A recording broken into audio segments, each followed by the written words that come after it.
not forget the works of the Lord.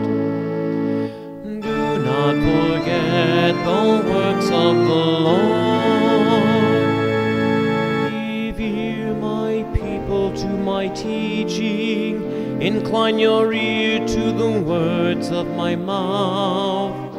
I will open my mouth in a parable and utter hidden lessons of the past.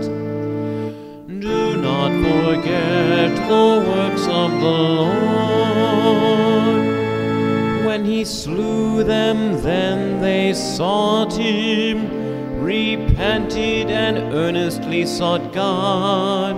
They would remember that God was their rock, God the Most High, their Redeemer.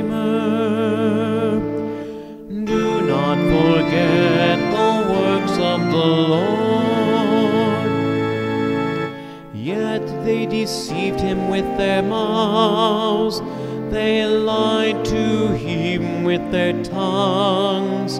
For their hearts were not steadfast toward him, they were not faithful to his covenant.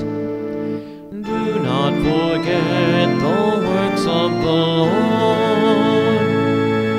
Yet he who is full of compassion forgave them their sin and spared them.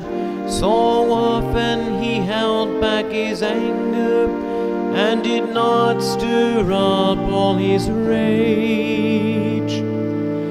Do not forget